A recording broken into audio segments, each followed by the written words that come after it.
There's this phrase that I love that is kind of, you know, together, if we whisper, all together we'll be heard.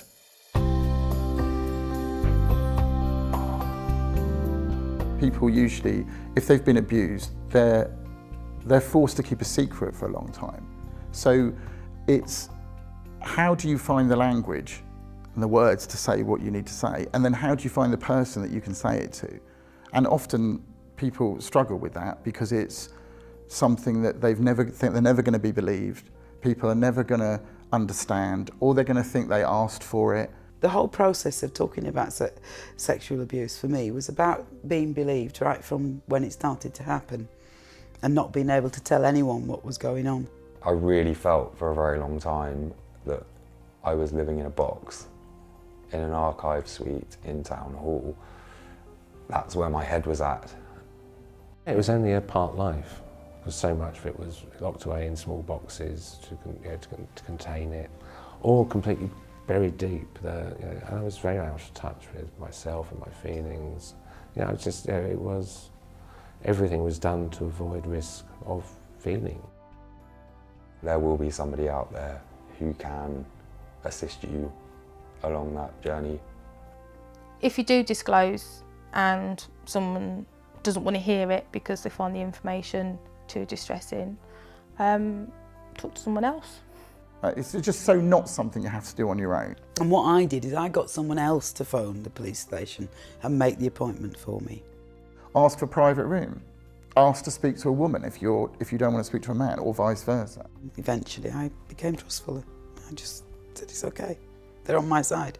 They actually believe what I'm telling them. I had a really good friend who, when I was talking to the therapist, would meet me afterwards just to chat with. So that because when you talk to someone about it, your head is full of it and it's all loads of stuff. My primary goal was to get hold of my case files. It instantly confirmed to me that what had happened to me was actually real and it wasn't all in my imagination, and that it gave me hope. You need to be able to heal yourself in a way, and you can't do that without taking steps forward.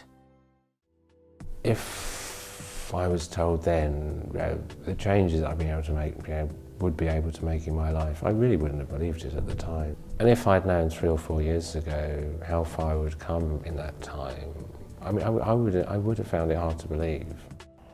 I'm not quite sure how to word it. It's a really empowering thing again. You have to make yourself understand that you are not defined by the abuse, that it shouldn't define you. I think I'm a lot stronger. I'm able to think about things and not feel so down about it. I could think about it more almost as an outsider, almost as though I was just observing the situation and the events instead of like actually living it when I think about it. There's this phrase that is a bit cheesy, but I like it. It's you're a victim, you're a survivor, and then you're a warrior. So you start off being a victim of abuse, somebody hurts you, somebody damages you. At some point in your experience, you start to talk about it. You start to learn about what's happened to you. And you start to use language that says you're a survivor of this. This person is not going to keep you a victim. They're not going to make you always be the victim of this crime. You're going to be a survivor of it. And the next stage further on is that you can become a warrior for other people. So you start to fight on behalf of other people for them. I've come across so many people now that have disclosed to me because I've disclosed to them.